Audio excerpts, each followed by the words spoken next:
Bonjour, je vous retrouve pour un nouveau tirage de l'oracle de la numérologie karmique. Donc, le paquet tire à sa fin. On tire les cartes une par une sans les remettre dans le paquet pour faire tout le jeu. Et comme ça, vous pourrez aller dans la playlist oracle de la numérologie karmique, faire défiler la liste des vidéos et des miniatures qui se ressemblent toutes. Comme ça, vous ne pouvez pas les identifier.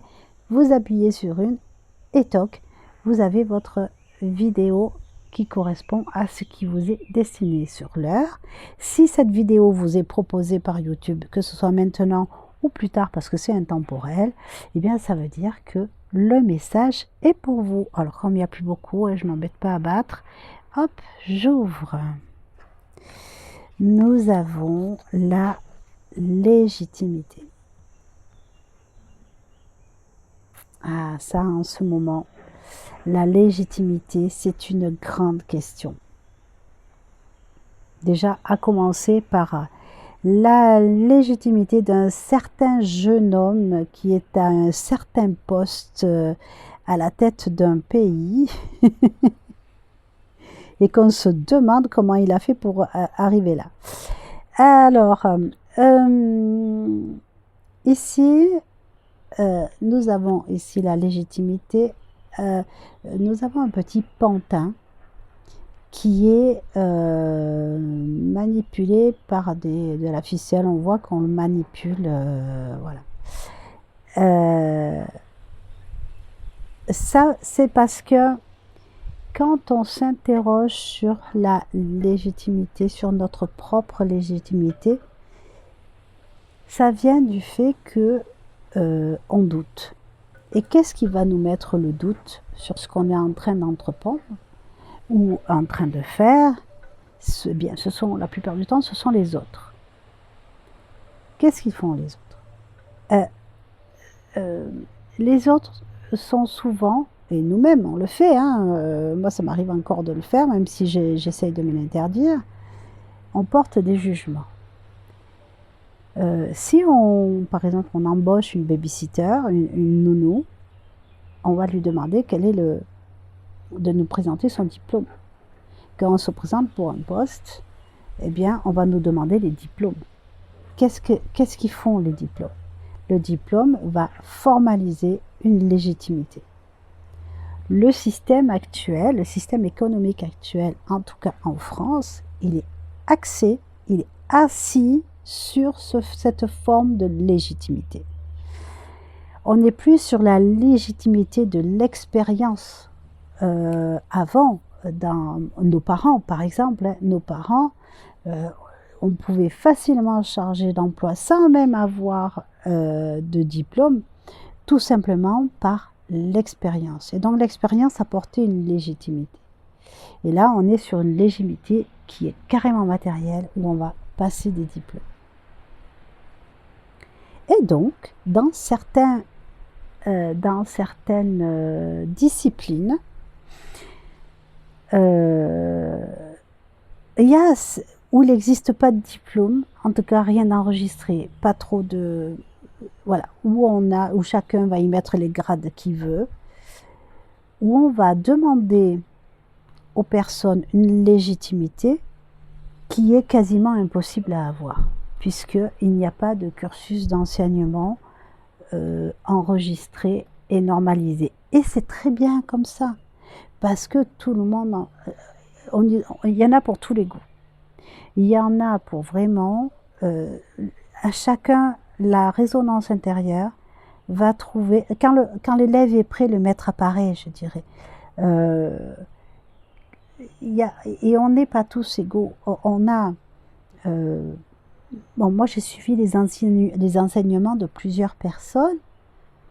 Eh bien, c'est au gré de ma résonance, je suis passée de l'un à l'autre. Ça ne veut pas dire que celui que j'ai quitté est meilleur que celui que j'ai rejoint. Non. C'est-à-dire que dans mon évolution, j'ai eu une évolution de manière de penser, de vibration, et donc j'ai changé d'enseignant, de maître à penser, on va dire. Et de fait, je suis en train de suivre ces enseignements pour rechercher cette légitimité. Les guides me disent, mais non, tu n'as pas besoin de faire cet enseignement. Mais non, tu sais déjà tout faire. Et mais oui, mais non, moi j'ai besoin de me raccrocher à la légitimité. Pourquoi? Mais parce qu'on a été éduqués comme ça. Et nous-mêmes, on va la rechercher chez les autres. C'est-à-dire que juste sur la foi de la bobine, on va pas... voilà, c'est quand quelqu'un arrive et dit « Ah, mais moi, je suis médium, je fais ça et tout, je peux t'aider ?» On va le regarder, le sourcil relevé, en disant « Oui, dis-moi là, t'as fait quoi ?» On va chercher des preuves. Des preuves pourquoi? Pour asseoir une légitimité. Donc comme nous-mêmes, on a cette posture par rapport à l'autre, bien évidemment, on le fait, la première crainte qu'on a, c'est de tomber sur un charlatan. Hein, mais pas que. Et si le charlatan n'était qu'une excuse pour réclamer la légitimité à l'autre? Avec l'effet miroir, légitimité que peut-être on ne s'accorde pas à soi-même. Il y a une jeune fille qui m'a demandé, mais comment je vais faire quand j'aurai un enfant? Est-ce que je vais bien être capable de m'occuper d'un enfant? Et pourquoi est-ce qu'elle se pose la question? Parce qu'elle ne se sent pas légitime dans le fait de devenir maman. Alors, on ne va pas approfondir la question, hein, mais à chaque fois, ou presque, qu'on n'avance pas dans la direction du projet qu'on a, écoutez bien, c'est important, à chaque fois qu'on n'avance pas dans la direction du projet que l'on a, c'est parce qu'on est inquiet de la légitimité qu'on a. Parce que si on n'est pas sûr que ça va réussir, si on n'est pas sûr que les gens vont vouloir ce qu'on propose, c'est parce qu'on ne se sent pas quelque part légitime. Parce que si on est légitime dans ce qu'on fait, c'est qu'automatiquement, on va apporter des choses aux autres. Et donc, ça veut dire qu'il y a la demande en face. Si on pense que la demande ne sera pas formulée chez nous, ça veut dire qu'on se considère comme étant en incapacité de répondre à la demande. Donc, en incapacité d'être légitime par rapport à la demande. Donc là, ce qui nous est demandé, c'est de retrouver son pouvoir. On coupe les fils là, clac, on coupe les fils, on retrouve son pouvoir. On n'attend pas que les autres nous disent « Ok, tu as la légitimité pour faire les choses ». On a des choses à proposer, on sait qu'il y a de la demande pour ce qu'on a à proposer, quoi que ce soit, hein, on est bien d'accord, je reste vraiment dans le général. Eh bien, on ne s'interroge pas sur le bien fondé de nos capacités. On sait qu'on est capable de le faire et on sait qu'il y a la demande. Eh bien, go. Même pas peur. Nous reprenons notre pouvoir. On enlève ici. Hein, cette main-là, c'est les autres en fait. Hein. Ça, c'est les autres. Et par l'effet miroir, en fait, hein, on arrive à se laisser imprégner des doutes des autres par effet miroir. Et les autres, ils doutent parce qu'ils savent, eux, qu'ils ne seraient pas capables de faire ce que vous faites. Donc, ils doutent. Et donc, en vous posant la question, ils vous donnent le doute. Mais c'est toujours qu'une question d'effet miroir et vice-versa. Donc, dès lors qu'on arrive à arrêter ce process d'échange de doutes, on va pouvoir retrouver sa légitimité, prendre sa place, prendre son pouvoir et agir. Voilà. Est-ce qu'il y a autre chose?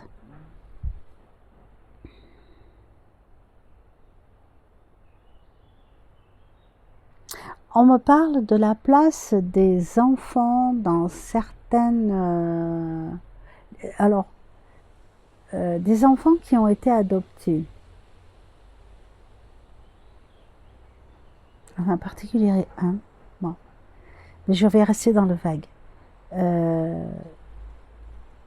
Enfant devenu adulte. Alors, c'est une personne qui a été adoptée alors que dans la famille... Ah non, ok, il n'y a pas plus de notion de fratrie que ça. Ok, c'est une personne qui a été adoptée. On est dans un milieu relativement aisé et il faut prendre des décisions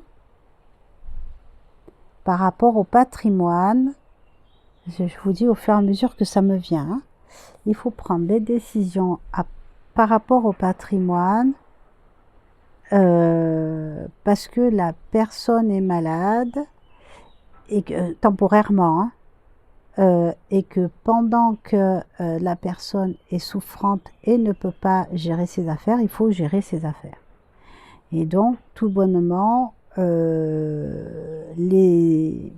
interlocuteurs se tournent vers l'enfant adopté. C'est l'enfant qui est légitime puisqu'il a été adopté. Hein? On fait la nuance avec le lien du sang. Dans la mesure où on a une adoption plénière, il est adopté, il est légitime. Donc, et cet enfant a du mal, enfin je dis l'enfant, même si on a affaire à un adulte, hein, a du mal à se sentir légitime, à prendre des décisions. Alors, ce qu'on me dit, c'est qu'il va falloir le faire. Alors, le sentiment de légitimité, là, il y a deux volets. Il y a le volet, le fait d'être adopté, ok, mais il y a aussi le fait qu'on ne connaît pas, vous ne connaissez pas tous les tenants, les aboutissants des affaires de votre père ou de votre mère, et que vous aviez peur de vous tromper en prenant des décisions. Et le message qui m'est communiqué, c'est si vous ne prenez pas de décision que vous vous trompez. Hein, je vais répéter la phrase. C'est si vous ne prenez pas de décision que vous vous trompez. Les affaires ont besoin d'être menées. Il y a besoin de prendre des décisions. Peut-être que vous ferez des erreurs. Mais la plus grosse erreur que vous pourriez faire, c'est de ne pas prendre de décision et de laisser traîner les choses. Il y a des dossiers en attente qui ne peuvent pas attendre. Donc, entourez-vous, prenez conseil auprès des personnes qui ont l'habitude de travailler avec votre papa ou votre maman. N'allez pas embêter votre papa ou votre maman, elle n'est pas en état de vous répondre. Et donc là, vous prenez des décisions les plus justes qui vous paraissent. Voilà, ce qui vous paraît juste. Il y a des dossiers qui peuvent attendre, ceux-là, vous pouvez les faire attendre. Vous posez la question à ceux qui vous consultent. Est-ce que ça peut attendre? Dans quelle mesure ça peut attendre? Qu'est-ce que vous feriez? Quitte à prendre plusieurs avis, de faire une synthèse, de demander des tableaux. Allez, le salarié, il est là pour ça. Donc, vous dites au salarié, présentez-moi un tableau, si je fais ça, avantages et inconvénients, hein, conséquences, hein, voilà. Soit un force et faiblesse, vous voyez, avec les 4 trucs, les forces et les faiblesses et les menaces. Voilà. Donc les avantages, force, soit c'est en anglais. Bon, bref. Donc vous lui faites un tableau, ne serait-ce qu'à 2 cases si vous ne maîtrisez pas. Et donc vous demandez pour chaque situation qu'on vous fasse une proposition de solution, de plusieurs solutions, et pour chaque solution, avantages, inconvénients, qu'est-ce qui peut se passer, etc. Et comme ça, vous allez pouvoir faire un choix éclairé. Et ça vous permet, vous allez gagner là, ce que vous allez gagner, c'est, vous allez vous considérer vous-même comme légitime parce que vous allez vous rendre compte que vous êtes capable de le faire. Première des choses. Quand votre parent sera rétabli, il va vous dire qu'il est fier de vous.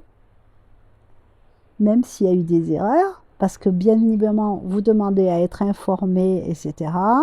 Et donc, vous allez pouvoir faire le bilan des erreurs. C'est l'apprentissage d'être chef d'entreprise, ça. Hein. Et donc,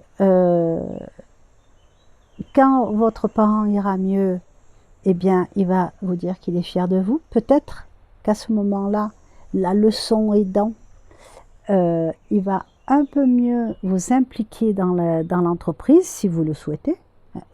Et vu l'expérience, vous allez peut-être vous dire ah, ça aurait été bien si j'avais été un peu mieux au courant avant, si je m'étais un peu mieux intéressée à la situation avant. Il n'y a pas de responsable, il n'y a pas de coupable, c'est juste la vie qui se déroule et chacun mène sa vie selon ce qui lui paraît juste et parfois il y a des petits incidents tac tac tac qui viennent venir nous bousculer et dire ah mais voilà il y a aussi ça, voilà.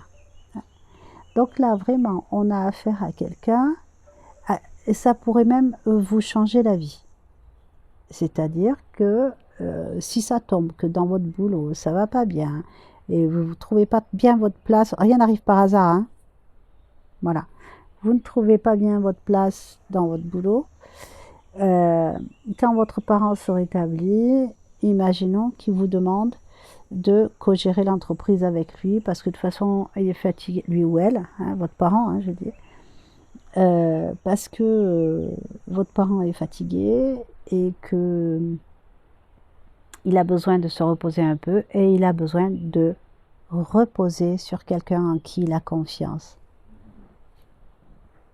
Tadam! Et le monsieur légitime, il est là. Hein, voilà. Est-ce qu'il y a autre chose comme message?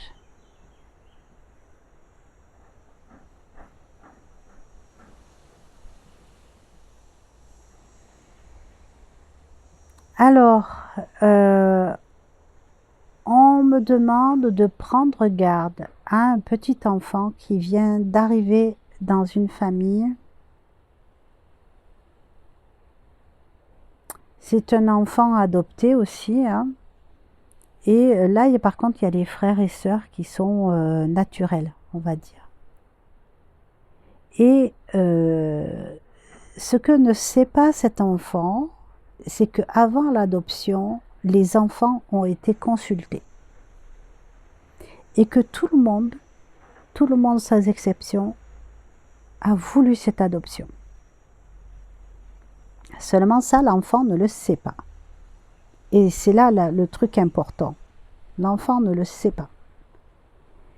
Et il se sent illégitime par rapport aux autres frères et sœurs qui sont nés de la lignée.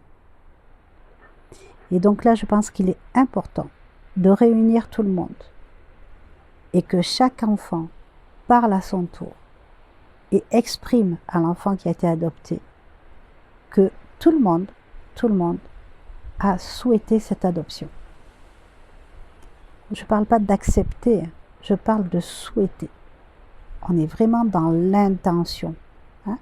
Quand on accepte quelque chose, c'est quelque chose qui nous vient de l'extérieur. Et ça fait comme ça. Quand on souhaite, ça fait comme ça. Et c'est nous qui envoyons l'énergie. Donc, c'est important pour l'enfant de sentir qu'il a été désiré. Parce que s'il est adopté, c'est un enfant abandonné. Hein? Donc, s'il a été adopté, c'est parce qu'il a été abandonné. Donc, il a déjà le conflit d'abandon.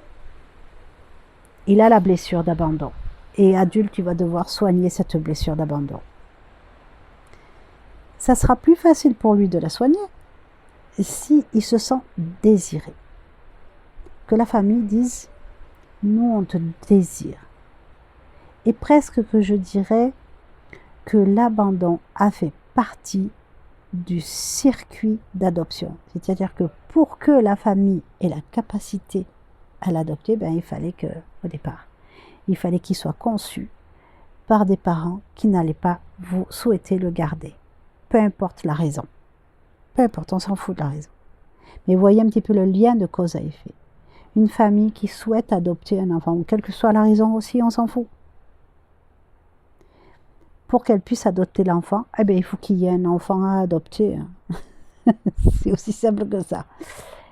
Donc, par contre, par rapport à cet équilibre-là, il est important de réunir la famille et que l'enfant sache qu'il a été désiré par tout le monde, que tout le monde a souhaité cette adoption. Et là, il se sentira renaître. J'ai un appel, donc je vais devoir, c'est le signal de l'univers d'arrêter. Je vous embrasse très fort, mettez des pouces comme ci, comme ça, abonnez-vous, partagez et on se retrouve à la prochaine vidéo. Au revoir.